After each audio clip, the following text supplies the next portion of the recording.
wabarakatuh. Bismillahirrahmanirrahim. Innal hamdalillah nahmaduhu wa nasta'inuhu wa nastaghfiruh wa na'udzu billahi min syururi anfusina wa min sayyiati a'malina. May yahdihillahu fala mudhillalah wa may yudlil falan tajida lahu waliyyan mursyida. Asyhadu an la ilaha illallah wahdahu la syarikalah wa asyhadu anna Muhammadan abduhu wa rasuluhu la nabiyya ba'da.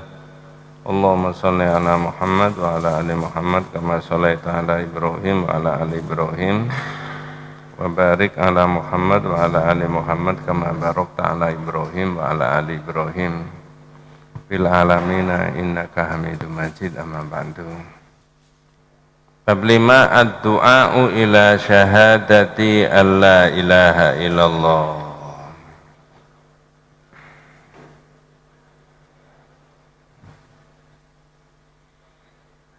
Bab yang kelima ad-du'a'u ila syahadati alla ilaha illallah.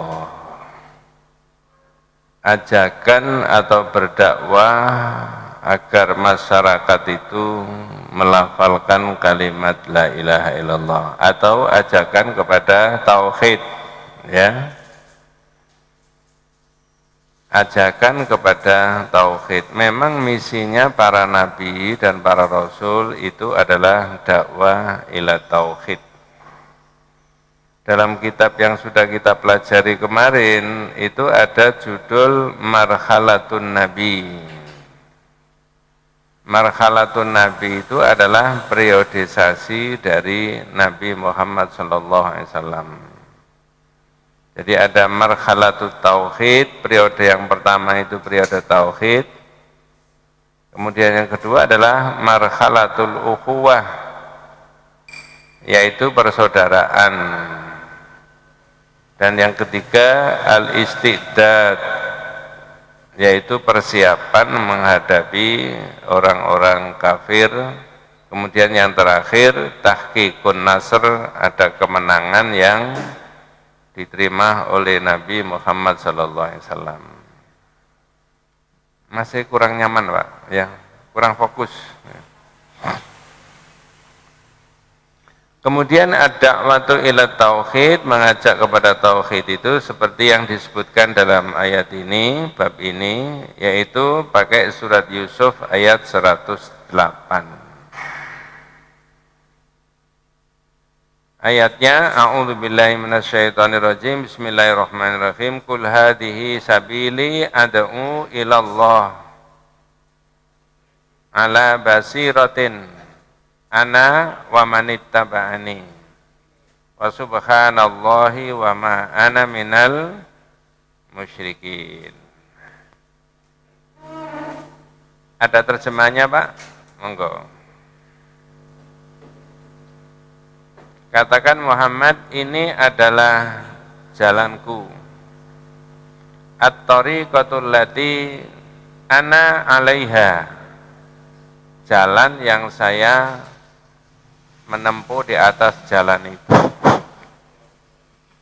Jalan yang saya menempuh di atas jalan itu, ya, monggo. Bismillahirrahmanirrahim. Katakanlah, inilah jalan agamaku. Aku dan orang-orang yang mengikutiku mengajak kamu kepada Allah. Coba saya potong dulu. Mengajak kemana, Pak? Saya ulangi, aku dan orang-orang yang mengikuti aku mengajak kepada Allah. Kemana?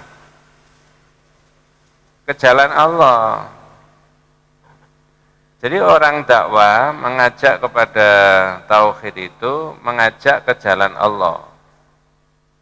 Jangan salah paham, ya. Bukan mengajak ke madhabnya, golongannya, partainya, organisasinya. Tapi kemana? Jalan Allah. Jadi orang yang bergerak di bidang dakwah, termasuk para nabi yang mulai merintis dakwah sampai pada kita semuanya, itu adalah mengajak ke jalan Allah. Bukan mengajak kepada individunya Pak Ustadz, Pak Kiai, yayasan tertentu, organisasi tertentu, bukan. Tapi kepada Allah. Oh, kalau begitu masyarakat itu dibimbing ke arah jalan agama. Jawabannya iya. Tapi ketika pahamnya Pak Ustadz itu atau organisasi itu atau istimaknya para ulama itu sesuai dengan apa yang digariskan, itu boleh. Tapi ajakan yang utama itu adalah ajakan kepada Allah. Ad'u ilallah.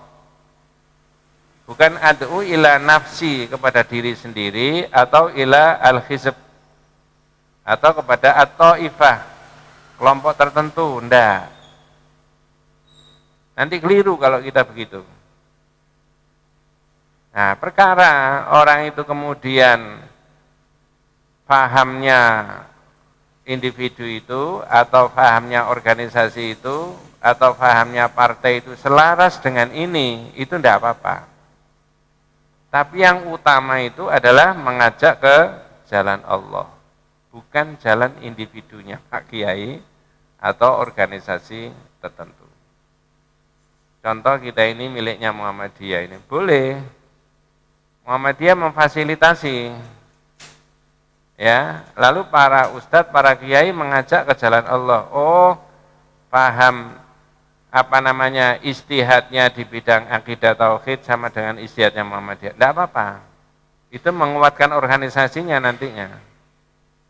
Tapi kalau belum apa-apa diajak ke organisasinya, itu menurut saya berdasarkan kitab tauhid ini itu tidak tepat. Ya.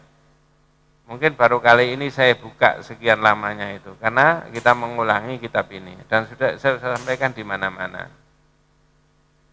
Ya, karena individu itu, organisasi itu, atau yayasan itu sebelumnya tidak ada. Tapi kalau Islam itu sudah ada mulai zaman Nabi. Maka ajaklah umat itu ke jalan Islam itu tadi. Qul hadhihi sabili. Ini adalah jalanku. Ad'u ilallah, aku mengajak kepada Allah ala basiratin, yaitu atas dasar argumentasi, ya. Jadi ayat ini juga sebenarnya tugas dakwah itu bukan di pundak seseorang tertentu, enggak, tapi semua manusia. Ana wa manittaba'ani. Aku dan orang-orang yang mengikuti aku. Jadi setiap individu itu berkewajiban untuk bisa mengembangkan dakwah, yaitu dakwah ilal haqqi. Mengapa kok kemudian orang itu harus mendakwakan ilal haqq, ila tauhid?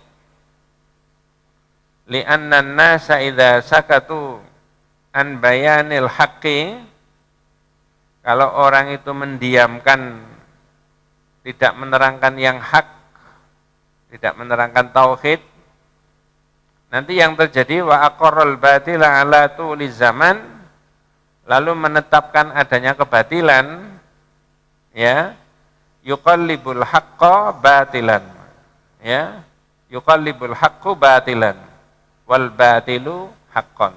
Nanti bisa berbalik. Saya ulangi, kalau orang itu mendiamkan, tidak menerangkan yang hak, kemudian aqarrul batil, menetapkan adanya kebatilan dibiarkan terus, nanti bisa berbalik. Yang hak ini bisa dianggap batil, dan yang batil yang dilaksanakan orang itu berlama-lama, itu bisa dianggap apa? Hak. Kalau tidak ada dakwah. Jadi kalau tidak ada dakwah, yang batil lalu berjalan berminggu-minggu, berbulan-bulan, bertahun-tahun dari generasi ke generasi, kebatilan itu bisa dianggap hak. Ya, kalau hak itu didiamkan, tidak disampaikan, dan kebatilan dibiarkan. Nah, sebenarnya dakwah itu membalik antara yang hak dengan yang batil, yang ma'ruf dengan yang mungkar, yang ilal jannah dengan yang ilan nar. Jadi jangan sampai pikiran-pikiran, ucapan, perbuatan yang ilanar itu dibiarkan dulu zaman bergenerasi-generasi. Kalau itu terjadi, nanti yang batil ini bisa dianggap apa? Hak. Karena dari generasi ke generasi.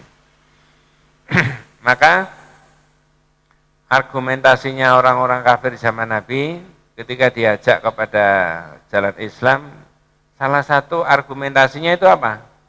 Zaman dulu sudah begini, Mas. Nah, sebelum sampai ada itu sudah begini. Ya. Ah, dari dulunya. Ah, kan begitu. Wajadna alaihi aba'ana. Kami temukan dari nenek moyang kita. Sampai kan baru saja, nah kan begitu. Itu argumentasinya. Karena membiarkan yang batil. Ya. Ya. Katanya jamaah di tempat yang lain, iya Ustadz itu betul itu.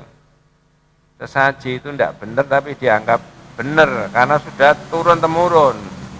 Ya. Bahkan tradisi ya dengan alasan itu kearifan lokal.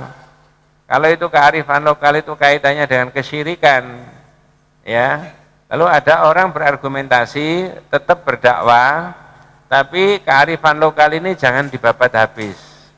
Saya ulangi, tradisi kearifan lokal itu biarkan aja, lalu diisi dengan nilai-nilai keagamaan, jangan dibabat habis. Seperti Nabi.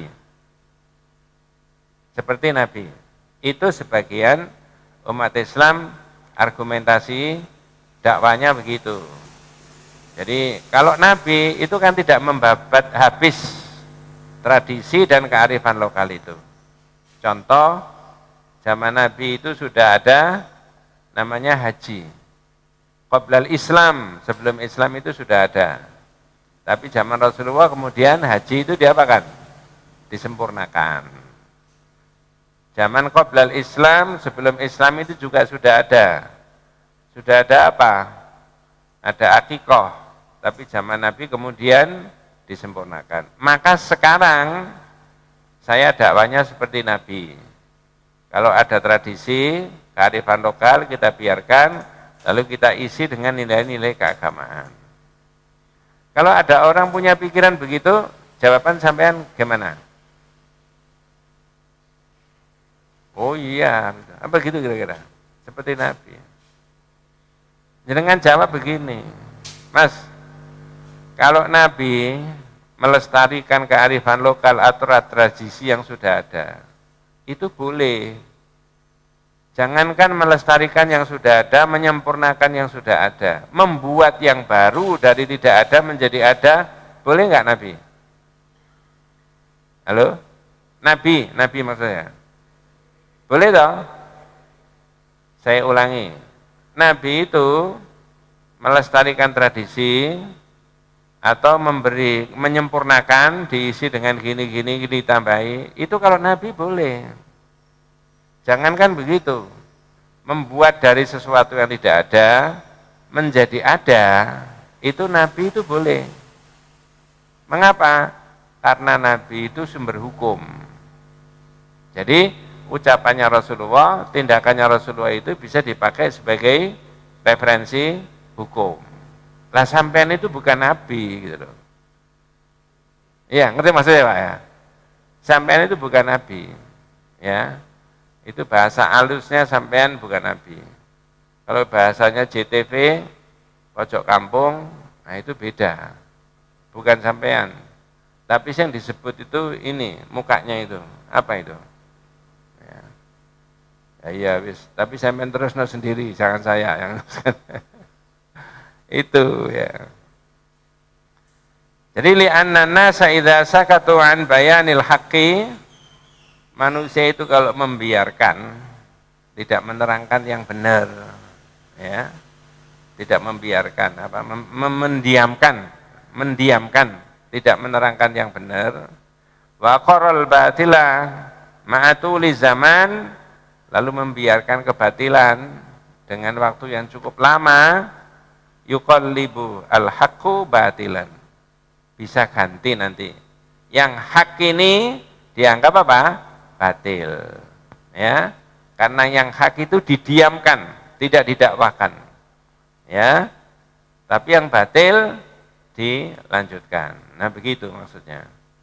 Jadi hadhihi sabili, ini adalah jalanku, aku mengajak kepada Allah ala basiratin atas dasar argumentasi. Ana wa manittaba'ani, aku dan orang-orang mengikuti, wa subhanallahi wa ma'ana minal musyrikin, maha suci Allah dan aku tidak termasuk orang yang syirik. Jadi di dalam berdakwah itu juga harus dibersihkan dari unsur-unsur kesyirikan yang paling utama. Pelaku-pelaku dakwah itu harus dibersihkan dari unsur-unsur adanya kesyirikan. Kemudian hadis yang kedua, hadis yang pertama dalam kitab ini, Ani bin Abbas radhiyallahu anhuma anna Rasulullah sallallahu alaihi wasallam lamma ba'atha Mu'adzan ilal Yaman qala innaka ta'ti qauman min ahlil kitab falyakun awwalu ma tad'uhum ilaihi syahadatu an la ilaha illallah. Ada terjemahnya, Pak? Sungguh kamu akan mendatangi kaum ahli kitab, maka hendaklah pertama kali dakwah yang kamu sampaikan kepada mereka ialah syahadat la ilaha illallah. Jadi Nabi memerintahkan sahabat Mu'ad supaya dakwah yang utama itu ajak mereka itu bersahadat. Kalau dengan bahasa lain, mengajak bersahadat itu maknanya adalah mengajak pembebasan. Manusia itu bebaskan dulu dari belenggu Tuhan banyak. Saya ulangi, manusia ini bebaskan dulu Mu'ad dari belenggu Tuhan banyak. Kalau supaya tidak dibelenggu oleh Tuhan ini, Tuhan ini, Tuhan ini, maka kembalikan ke siapa? Ke Allah saja. Dengan kalimat la ilaha illallah. Falyakun awwalu ma tad'uhum ilaihi syahadatu an la ilaha illallah. Pertama kali yang kamu ajak mereka itu adalah syahadat. Nah, kalau orang sekarang itu sudah syahadat dengan dilisankan saja, maka kewajiban dakwah berikutnya bukan melafalkan syahadat, tapi apa? Memberi makna terhadap syahadat itu. Nah, kalau syahadat itu sudah diberi makna, ada kewajiban berikutnya yaitu apa? Mengamalkan syahadat. Itu kewajiban kita sekarang. Makanya pada bab yang ketiga, judulnya itu man haqqaqa tauhid dakhalal jannata bighairi hisabin wala adzabin. Orang yang mengamalkan tauhid semurni-murninya itu masuk surga tanpa dihisab dan tanpa disiksa. Wala yakunu illa bi umurin thalatha. Dan tidak mungkin orang bisa mengamalkan tauhid semurni-murninya kecuali dengan 3 hal. Nah, itu kan kemarin sudah dibahas. Apa saja 3 hal itu? 1, bil ilmi, pakai ilmu. Jadi syahadat itu kalau nggak ada ilmunya, ya cuma dilafalkan la ilaha illallah saja. Kalau nggak ada ilmunya, ya cuma ditulis saja di tembok-tembok atau di mobil-mobil. Nggak ngefek. Ya. Jadi saya ulangi bahwa sahabat Mu'ad diperintah oleh Rasulullah supaya mendakwai mereka itu mengajak kepada syahadat. Fal yakun awwalu ma tad'uhum ilaihi syahadatu alla ilaha illallah. Ajak mereka itu apa? Bersyahadat tidak ada ilah kecuali Allah Subhanahu wa taala. Nah, jadi kalau orang sekarang sudah bisa syahadat, maka diberi makna syahadat itu. Kalau sudah diberi makna, maka operasional dilaksanakan. Ya. Nah, begitu ya. Lanjut Mas, monggo. Fa inhum atau kalidzalika ila ayyuwahidu, wa fi riwayatin dalam riwayat yang lain ila ayyuwahidu sampai mereka Supaya mereka mentauhidkan Allah. ya, supaya mereka betul-betul mengisahkan Allah, menjadikan Allah satu-satunya. Syahadat itu Pak, menjadikan Allah satu-satunya. Maka berkali-kali sudah disebutkan dalam kalimat syahadat itu ada nafi dan isbat. Nafi itu tidak, isbat itu ilah. Tidak ini, tidak itu, tidak benda, tidak barang, illa, kecuali. Kecuali siapa? Allah saja. Yang lain tidak berhak untuk itu. Lanjut, Mas. Fa inhum atau kali dalika, kalau mereka itu sudah mentaati bersyahadat tadi, lah saat itu orang-orang yang zaman Nabi ketika didakwai lalu orang itu melafalkan syahadat, orang itu sudah paham maknanya. Beda dengan kita. Saya ulangi, zaman itu ketika orang melafalkan la ilaha illallah itu sudah ngerti maknanya. Oh, saya tidak boleh ini, nggak boleh ini, nggak boleh ini, tidak boleh berbuat ini, tidak boleh ini, cuma Allah saja. Nah, itu makanya kan tokoh-tokoh kafir saat itu yang menentang Nabi, karena mengerti maknanya syahadat, menolak dia. Tidak mau. Justru mereka yang mengerti maknanya dan mengerti konsekuensinya. Jadi konsekuensinya, kalau sudah syahadat, perilaku dan ucapan perbuatan yang berlawanan dengan itu harus dihentikan. Itu yang mereka berat. Nah, begitu. Makanya jangan tersinggung. Orang sekarang Pak ya, 2022, ya, baru 14 hari, 2022. Kalau mau syahadat, mohon maaf, mau syahadat, mau la ilaha illallah, tapi masih syirik, sama enggak dengan Abu Jahal?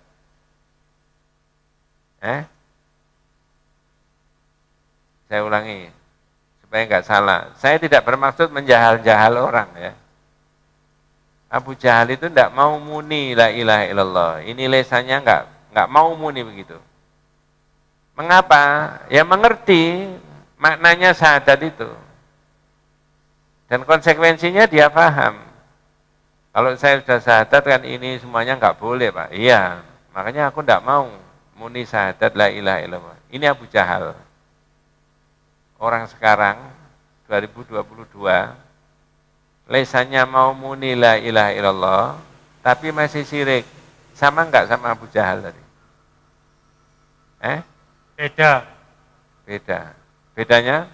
Kalau Abu Jahal konsisten, Pak. Masih mending siapa? Abu Jahal. Ya tapi jangan banter-banter itu ya. Loh ini temenan Pak. Jadi Abu Jahal itu bukan tidak bisa, tidak mau. Jadi mengapa? Ya karena dia ngerti. Loh kalau sudah asyhadu alla ilaha illallah, saya nggak boleh nyembah ini nyembah. Iya. Ya. Ya itu yang saya berat. Makanya kalau orang sekarang itu mau syahadat tapi masih syirik. Ini bahasanya kitab, mohon maaf, ini bisa kemana-mana ya. Jangan tersinggung, saya cuma membacakan aja. Wa huwa ajhalu min Abi Jahlin. Orang itu lebih jahal daripada Abu Jahal. Masih mending Abu Jahal. Iya toh? Loh itu kalau tidak biasa ngaji tauhid itu kan tidak enak. Itu. Tapi benar itu. Benar Pak. Ya. Sampean itu sudah menyatakan tidak ada ilah yang berhak disembah kecuali Allah bendino puluhan ribu kali tapi masih syirik gitu loh. Gimana itu? Ya. Apa tidak menistakan Allah begitu itu namanya? Merendahkan Allah. Mempermainkan Allah. Nah, begitu maksudnya. Tapi enggak boleh emosi, Pak. Ini dakwah ya. Biasa saja. Lanjut Mas, monggo. Jika mereka telah mematuhi apa yang kamu dakwahkan itu, maka sampaikanlah kepada mereka bahwa Allah mewajibkan kepada mereka sholat 5 waktu sehari semalam. Jika mereka telah mematuhi apa yang kamu sampaikan itu, maka sampaikanlah kepada mereka bahwa Allah mewajibkan kepada mereka zakat yang diambil dari orang-orang kaya di antara mereka untuk diberikan kepada orang-orang kafir, orang-orang fakir. Saya rasa itu biasa, sudah kita pahami. Fa'inhum atau ukali dzalika, kalau mereka sudah mentaati bersyahadat tadi, maka terangkan kepada mereka tentang khamsu salawatin fi kulli yaumin wa lailah. Salat 5 kali sehari semalam, ya yang sudah kita lakukan. Ya. Dan salat itu sebagai tiang agama ya. Tapi kalau mereka sudah mentaati itu fa'inhum atau kalidzalika ya. Fa'alimhum annallaha aftaradha 'alaihim shadaqatan tu'khadhu min aghniyaihim wa turaddu 'ala fuqaraihim. Maka Allah mewajibkan mereka bersedekah diambil dari orang yang kaya diberikan kepada yang apa? Miskin. Sebenarnya menurut saya umat Islam ini kaya, Pak. Kalau dia mau konsekuen dengan mengeluarkan sedekah. Lalu duit itu bisa dihimpun, ya, banyak sekali. Saya beri contoh, saya ini menghimpun uang 2.000 rupiah tiap jamaah tiap bulan. Jadi di majelis taklim yang lain-lain itu mengumpulkan duit 2.000, distorkan ke rekening nomor sekian. Ya ada yang store 50, ada 100, satu majelis taklim atau satu masjid itu ya, terserah ya. Itu kita bisa menyantuni anak yatim 30 juta yang sudah berjalan. Duitnya masih ada 60 juta. Itu bergulir.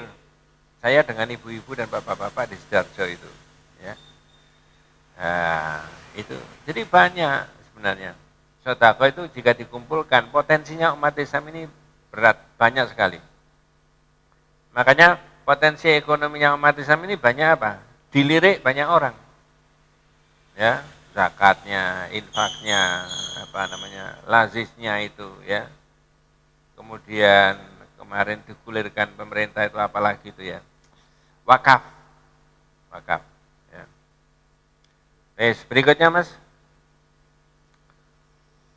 Fa inhum atau kalidzalika wa iyyaka wa qaraima amwalihim. Dan jika mereka telah mematuhi apa yang kamu sampaikan itu, ya, jadi di dalam Islam itu ada kewajiban menjaga harta benda. Penguasa-penguasa Islam itu juga berkewajiban untuk menjaga harta bendanya walaupun mereka itu bukan umat Islam. Ada kewajiban hartanya untuk dipelihara, tidak boleh dirusak, tidak boleh diambil seenaknya saja. Tak potong dulu ya. Nabi pidato tanggal 9 Dzulhijjah tahun ke-10 Hijriah. Panjang pidatonya, Nabi mengatakan begini, ayyuhan nas hal tadruna ayyu yaumin hadza? Ini hari apa? Padahal tanggal 9 Dzulhijjah itu hari Arafah. Wukuf di Arafah. Tanya lagi, ayyuhan nas hal tadruna ayyu syahrin hadza? Ini bulan apa? Padahal bulan Dzulhijjah, bulan haji Pak ya. Enggak ada yang jawab. Tanya lagi, ayyuhan nas hal tadruna ayyu baladin hadza? Ini di negeri mana? Mekah. Mengapa Nabi kok tanya-tanya itu?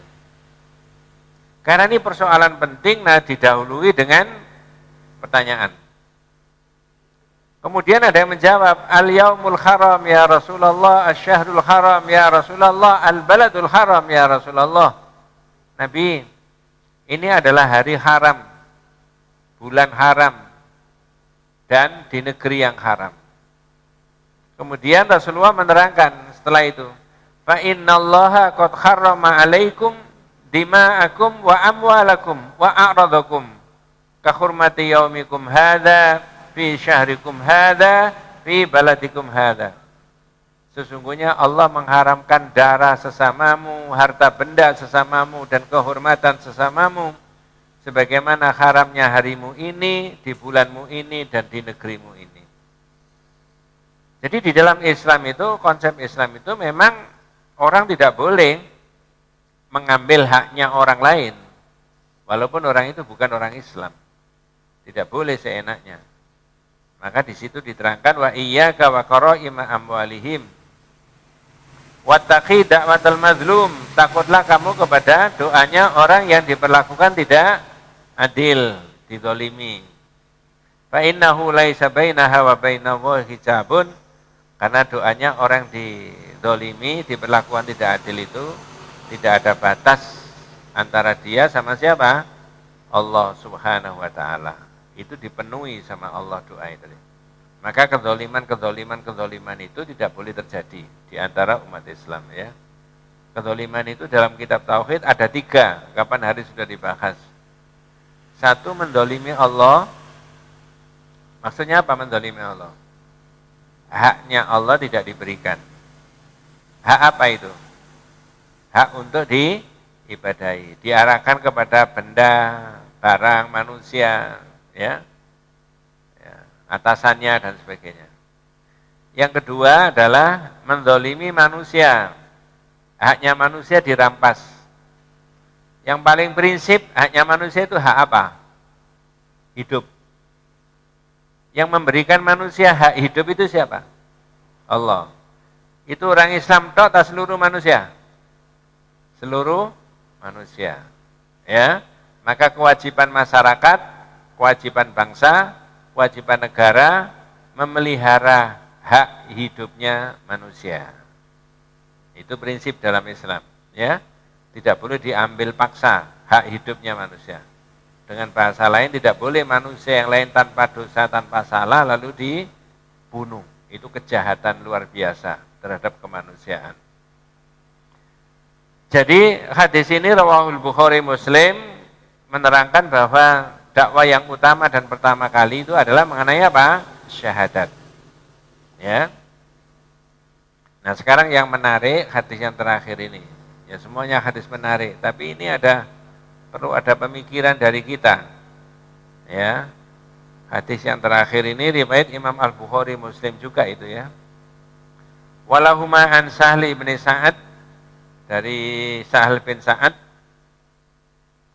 Nabi sallallahu alaihi wasallam dawuh yauma Khaibar la'utiyanna rayata hudan rajulan yuhibbu Allaha wa rasulahu wa yuhibbuhu wa huwa rasuluhu. Apa terjemahnya, Mas? Monggo. Demi Allah, niscaya akan kuserahkan bendera komando perang itu besok hari kepada orang yang mencintai Allah serta Rasul-Nya, dan dia dicintai Allah serta Rasul-Nya. Ya. Jadi di sore hari mau terjadi perang Khaibar, Nabi mengatakan la'utiyanna rayata hudan rajulan yuhibbu Allaha wa rasulahu wa yuhibbuhu wa huwa rasuluhu. Jadi besok saya serahkan bendera ini kepada seseorang. Enggak disebut namanya. Orang itu adalah mencintai Allah dan Rasulnya. Allah dan Rasulnya juga mencintai orang itu. Pertanyaannya, berarti orang ini istimewa apa enggak? Istimewa. Karena dicintai Allah dan Rasul. Lalu orang itu juga cinta sama Allah dan Rasulnya. Lanjut. Semoga Allah menganugerahkan kemenangan melalui tangannya. Ya, yaftahu Allahu ala yadaihi. Malah didoakan oleh Nabi, semoga Allah memberikan kemenangan. Ya. Karena dipimpin oleh orang yang dicintai Allah dan Rasulnya, Allah dan Rasulnya juga cinta sama orang itu tadi. Lanjut. Maka semalam suntuk orang-orang pun memperbincangkan siapakah di antara mereka yang akan diserahi bendera tersebut. Fabatan nasu yadukuna lailatahu ayyuhum yu'taha. Semalam suntuk para sahabat itu membincangkan siapa yang akan diserahi bendera itu tadi. Bendera apa itu? Bendera la ilaha illallah. Saya tanya, bendera la ilaha illallah, bendera tauhid itu boleh enggak dikibarkan di depan rumah? Boleh. Boleh. Sekarang nggak boleh, Pak. Sekarang nggak boleh. Boleh toh? Kalau dari deretan sana sampai deretan sana terus masang bendera tauhid la ilaha illallah. Ada yang kebakaran jenggot nggak? Ada. Saya tidak bermaksud memprovokasi, tapi menurut saya ingin mendudukkan yang sebenarnya. Pertanyaan berikutnya, apakah memasang bendera tauhid di negara kita itu dilarang? Saya tanya. Dilarang apa tidak? Secara undang-undang tidak. Secara undang-undang tidak, tapi pelaksanaannya ditangkapi semua, Pak.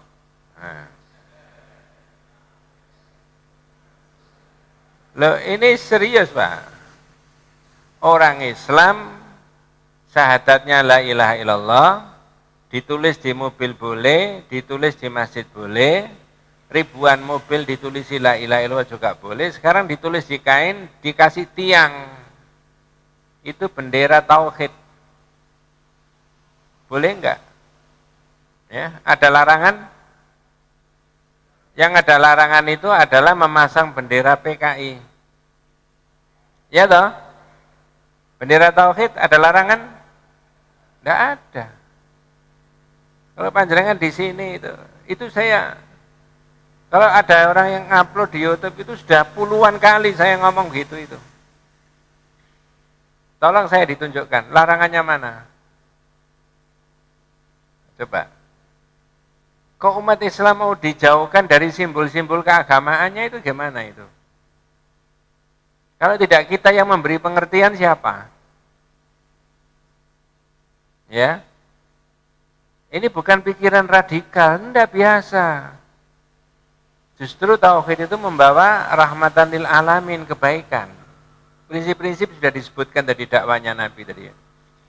Jadi kalau ada orang punya harta benda, kamu pelihara Mu'ad ya. Jangan diganggu. Kalau mereka itu ada orang yang lemah, jangan didolimi. Doanya orang yang kamu perlakukan dolim itu antara dia sama Allah itu sangat dekat sekali.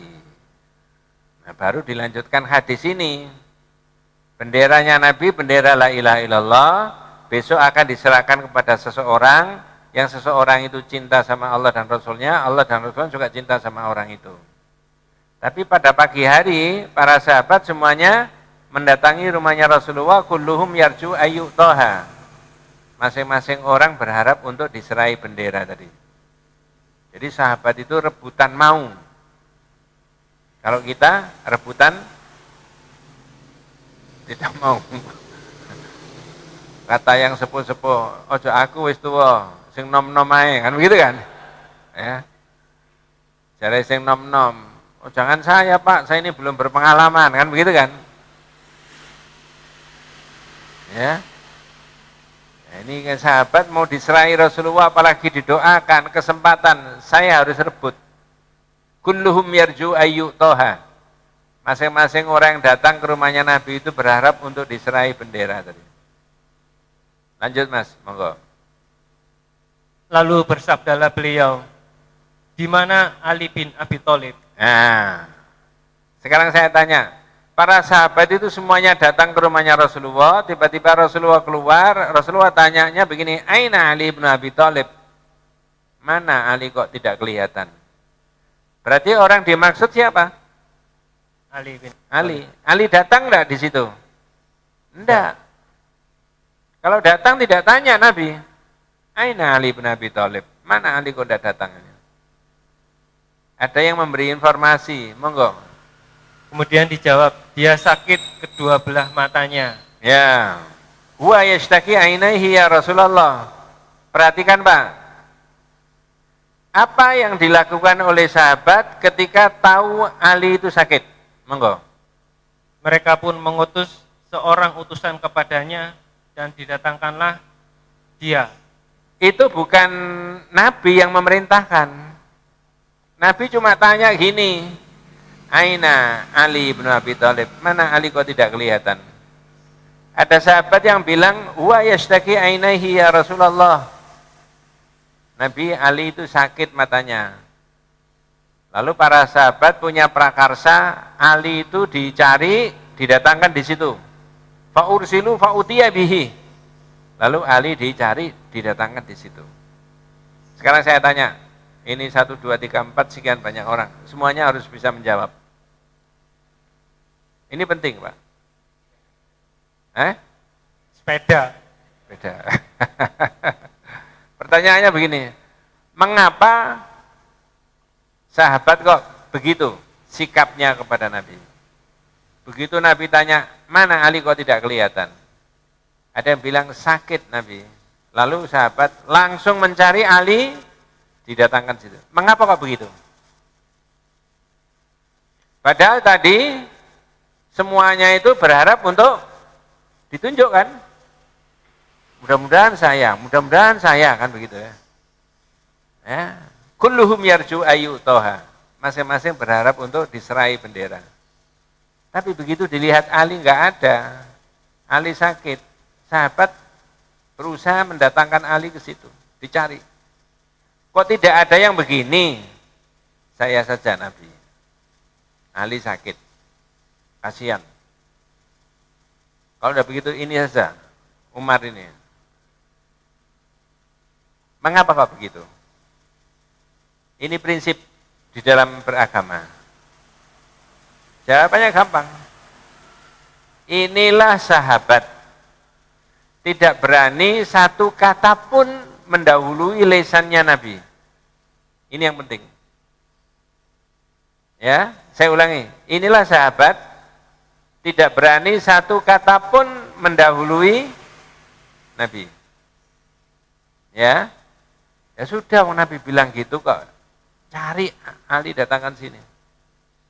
Maksudnya, kalau sahabat saja yang disebut-sebut di dalam Al-Quran, bahkan digadang-gadang akan dimasukkan di surga, tidak berani satu kata saja mendahului Nabi, kok orang sekarang berani mendahului Nabi. Ngerti maksudnya Pak? Gini ini zaman Nabi nggak ada, tapi nggak apa-apa, ya kan? Mendahului Nabi nggak? Nah itu, ya, tidak boleh. Dan itu banyak begini itu. Dengan bahasa lain sahabat sering mengatakan Allahu wa rasuluhu a'lam. Allah dan Rasulnya yang lebih tahu. Nah begitu. Jadi kita sendiri kalau itu urusan agama dan syariat, akidah, maka kembalikan ke Nabi. Sahabat saja yang gandeng renteng setiap hari bersama Nabi, tetap dikembalikan ke Nabi. Ya, tidak ada berani mendahului Nabi.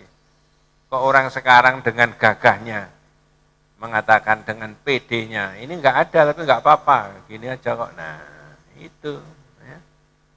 Ya, wallahu a'lam. Setelah Ali datang, diapakan sama Rasulullah? Lantas Nabi meludah pada kedua belah matanya dan berdoa untuknya. Ya. Terus seketika itu dia sembuh seakan-akan tidak pernah terkena penyakit. Ya. Ali datang dengan keadaan matanya sakit, oleh Nabi diapakan Pak? Diludahi. Hadisnya ada. Berarti kalau ada orang sakit mata,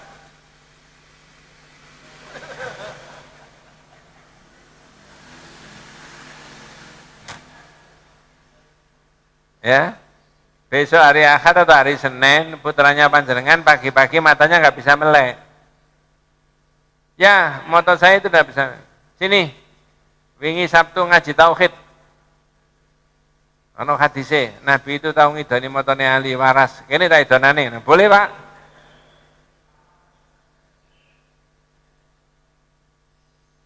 Kalau jenengan mengikuti pemikirannya yang ada dalam kitab tauhid itu, ada dua bahasa. Hadza min ayatil ad-dalati ala qudratihi wa sidqi Rasulillah sallallahu alaihi wasallam. Ini adalah bukti ayatnya Allah, kekuasaan Allah dan benarnya Muhammad sebagai nabi. Berarti di luar Nabi Muhammad boleh ngidoni mata yang sakit? Tidak boleh, karena itu khusus apa? Nabi, menurut pendapatnya kitab tauhid ini. Atau hadza ilmun min ulumin nubuwah, itu ilmunya Nabi. Lah kalau ilmunya Nabi, maka di luar Nabi tidak punya kewenangan untuk seperti begitu, melakukan itu. Sehingga kita mengambil hadis tidak bisa diambil dengan mentah saja, dipakai lalu setiap ada orang yang sakit matanya diapakan? Didoni, karena ada hadisnya itu. Nah, fabara'aka alam yakun bi wajaun, lalu matanya Ali tadi sembuh seperti tidak pernah kena penyakit. Lanjut, Mas.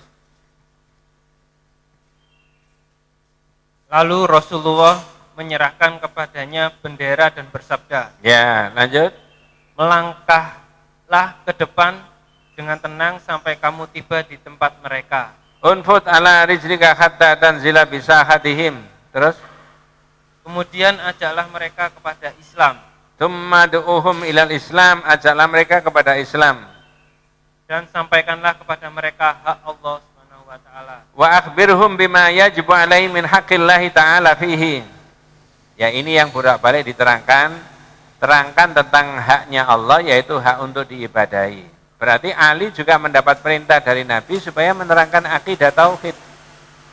Haknya Allah yang wajib dipenuhi oleh manusia. Terakhir,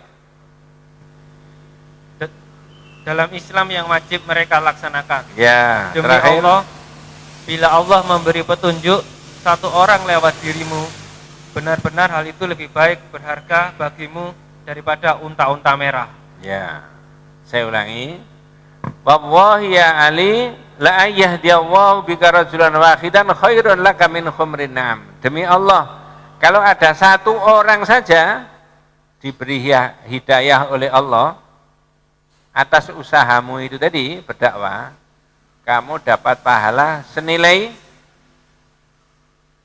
apa? Unta merah. Kok unta merah, Pak? Ada yang menyebut saat itu adalah kendaraan yang paling bergengsi. Maka jalan dakwah ini adalah jalan kebaikan. Kalau saya dan panjenengan kita semuanya itu selama hidupnya bekerja sekian puluh tahun, lalu masa pensiun tidak bisa punya tabungan sebanyak 11 miliar atau 10 miliar. Maka apa? Lakukan saja dakwah. Dengan berbagai macam keahlian kita masing-masing. Kalau itu sudah kita lakukan, maka giatlah di dalam berdakwah itu. Andai kata ada satu orang saja Allah menguatkan imannya orang itu, maka atas usahanya sampean tadi, Allah memberikan pahala senilai unta merah. Itu kalau dikruskan unta merah itu sekarang sama dengan mobil yang harganya 10 miliar. Ada enggak mobil 10 miliar? Sampean tidak bisa menjawab karena tidak pernah beli, begitu Mas. Ada. Ya. Jadi jalan dakwah itu jalan luar biasa bagusnya. Dan tidak di pundak profesi tertentu, keahlian tertentu, semua orang berkewajiban untuk itu. Ya. Inilah makanya dakwah ila tauhid itu merupakan bagian daripada kehidupan kita. Jadi kitab tauhid ini bab yang pertama, kedua, ketiga, keempat sampai kelima ini itu semacam pengantar Masean. Nanti masuk di bab yang keenam mengenai tafsir tauhid. Tafsirnya tauhid dan syahadat tidak ada ilah kecuali Allah. Bab yang ketujuh, lubsul khalqati wal khayti wa nahwihima li raf'il bala. Memakai gelang, memakai kalung dan sebangsanya untuk menolak bala. Sesaji-sesaji itu loh, sajian-sajian itu. Apa saja itu. Kalau di Islam tidak begitu mestinya. Maka orang yang pakai saji-sajian tadi yang dianggap keliru menurut akidah tauhid, itu perlu didakwai. Ya, supaya mereka tidak melakukan itu. Kalau didakwai baik-baik masih tidak mau, maka sajiannya disaduk. Ya. Ketika disaduk akan timbul apa? Masalah. Sebenarnya masalahnya itu pertama, orang buat sajian aja ini udah masalah. Ya. Dalam sisi pandangan tauhid. Ya. Apa nyaduk sajian juga timbul apa? Masalah. Ditendang. Wallahu a'lam, ya. Nanti kita lanjutkan bab berikutnya. Ustaz, nanya Ustaz. Ya. Ada dua pertanyaan Ustaz. Yang pertama berkaitan dengan bab yang bulan lalu, takut berbuat syirik Ustaz. Bahkan Ustaz ada dalil bahwasanya ada dua orang pemuda yang masuk neraka dan masuk surga karena lalat. Dulu Ustaz pernah cerita. Jadi maksudnya biar kita walaupun tidak sengaja sekecil apapun buat kita harus mempertimbangkan jangan sampai musyrik. Nah, di kegiatan RT kita itu ada namanya sedekah bumi Ustaz. Dulu saya menolak kalau namanya dimintai uang untuk itu. Tapi berjalan waktu ternyata aturannya diambil dari kas tanpa minta ke kita secara pribadi. Akhirnya kita nggak punya wewenang untuk itu Ustaz. Nah itu apakah kita kena itu dosanya? Kemudian yang kedua mengenai yang tadi Ustaz, yang viral tadi, yang tentang tadi Ustaz. Seharusnya seperti apa kita dakwahnya Ustaz? Karena dakwahnya harusnya seperti apa ketika kita menemukan sesajen-sesajen tadi Ustaz? Karena dari kita lihat itu Pertama saya jawab singkat, itu sudah bukan kita tanggung jawabnya kaitannya dengan penggunaan dan penyelewengan uang itu tadi. Orang berkewajiban untuk memberikan kontribusi untuk kesejahteraan dan kemaslahatan satu kampung itu tadi. Dengan urunan setiap bulan berapa. Untuk mungkin ada kematian, mungkin ada, itu kemaslahatan. Tapi ketika kemudian dipakai untuk sesuatu yang tanda petik ada kesirikan, itu sudah bukan kita tanggung jawab itu. Tanggung jawab orang yang melakukan itu tadi. Mengalihkan itu anggaran untuk dipakai untuk itu. Ibaratnya, mohon maaf, uang diserahkan ke masjid, tapi oleh takmirnya kemudian, naudzubillah min dzalik, itu disimpangkan. Bukan kita. Yang pertama. Yang kedua, ya tetap didakwai. Maka sebenarnya umat Islam itu kan tidak boleh membiarkan dirinya tidak tahu agama. Lah kalau prinsip ini dipedomani, saya ulangi, orang Islam itu tidak boleh membiarkan dirinya tidak tahu agamanya. Berapa orang yang membiarkan dirinya tidak tahu agamanya? Akibatnya apa? Menjalankan agama ngawur mereka. Ngawur. Ya. Betul akan dimintai pertanggungjawaban nanti tentang itu. Sampeyan kalau membaca kitab Al-Usulus Tsalatsah, itu kitab tauhid juga itu. Ada kewajiban orang itu mengetahui Allah, memahami tentang Allah. Ada kewajiban orang itu memahami tentang agamanya itu gimana, agama saya ini gimana itu. Yang ketiga adalah ada kewajiban orang itu mengetahui Nabi Muhammad dan syariatnya Nabi Muhammad. Itu wajib hukumnya. Tapi mengapa itu dia diprioritaskan? Dana berpuluh-puluh dihabiskan beratus-ratus juta.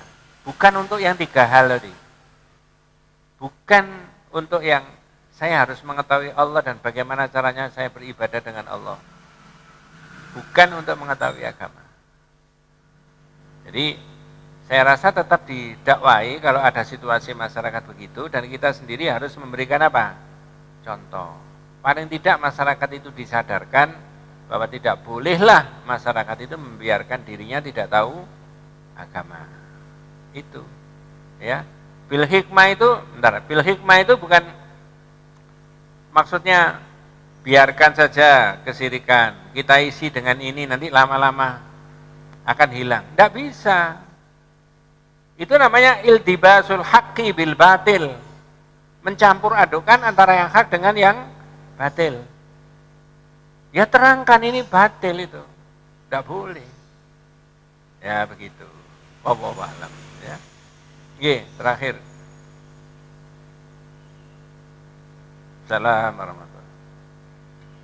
Assalamualaikum warahmatullahi wabarakatuh. Melanjuti tadi Pak, yang ditendang sama kasus Semeru. Segala ibadah diniati kepada Allah. Karena ini saya membaca, ibarat saya berguru kepada Pak Ustadz.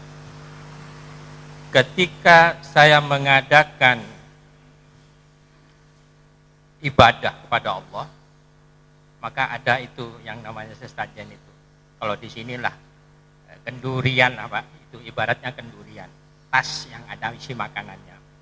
Diceritakan di situ, saya Ustadz ngaji Yasin, tahlilan dan sebagainya. Ini pengakuan orang yang membuang, yang menaruh makanan tadi. Saya Ustadz, saya ibarat sayang ya Pak ya, bertanya kepada Pak Najis, saya Ustadz, saya ngaji, baca Yasinan, baca Al-Quran, baca tahlilan dan sebagainya, kemudian ada makanan. Kita? Ada makanan tadi itu Pak, untuk orang-orang itu. Karena ada kelebihan, gitu loh. Jadi saya melatar belakangi karena kita sama-sama tidak tahu. Saya tahunya setelah membaca itu. Membaca alasannya orang yang memberi makanan itu. Saya menaruh itu hanya betul kepada Allah, tapi saya memberi kepada binatang-binatang yang takut turun dari hutan. Alasannya seperti itu. Tidak hanya untuk seluruh pada manusia. Ya. Intinya dia memberi makan kepada binatang, barangkali dimakan oleh binatang. Itu alasan yang sebenarnya yang dibuat oleh mereka yang melakukan naruh sesajen tadi. Jawabannya Pak Kiai yang saya baca itu, kalau sudah kepada Allah, kamu sudah punya lain-lainnya. Ya, ya. Itulah jawaban yang dari Kiai yang NU yang di Surabaya itu, Pak. Terima Ya. kasih. Saya urut, Pak. Orang membaca Al-Baqarah, membaca Al-Fatihah, membaca Al-Kahfi, membaca Yasin, boleh sebagai upaya untuk mendekatkan diri kepada Allah.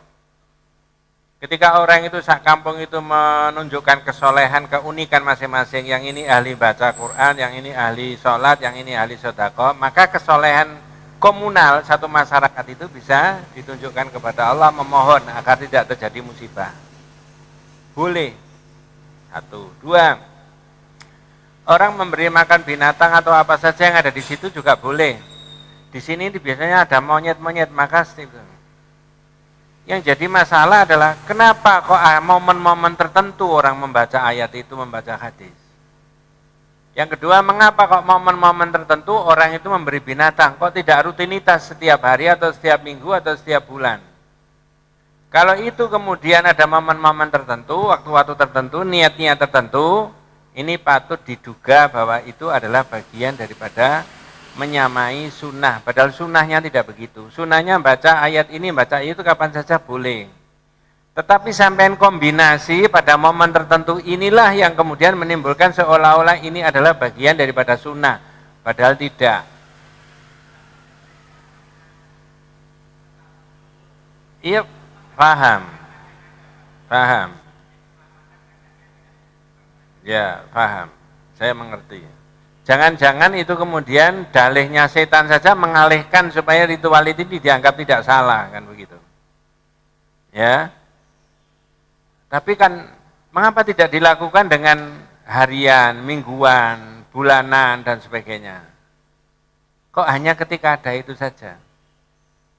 Maka dalam pikiran kitab tauhid ini ada keterangan farubbama adkhala syaiton fi qalbika niyatan sayyi'atan. Barangkali setan itu memasukkan dalam pikiranmu niat yang tidak baik. Lalu sampean punya keyakinan bahwa acara ini betul-betul untuk daf'il bala, menorak bala. Yang memasukkan itu setan, karena tidak dilakukan secara normal, secara periodik untuk memberi makan binatang, untuk mengaji ini dan sebagainya. Tapi momen tertentunya itu, jangan-jangan mohon maaf ini dalih saja ketika ini jadi viral. Ya. Jadi viral. Wallahu a'lam. Ya. Cukup ya. Kita tutup dengan doa kafaratul majlis. Subhanakallahumma bihamdika asyhadu an la ilaha illa anta astaghfiruka wa atubu ilaik. Assalamualaikum warahmatullahi wabarakatuh.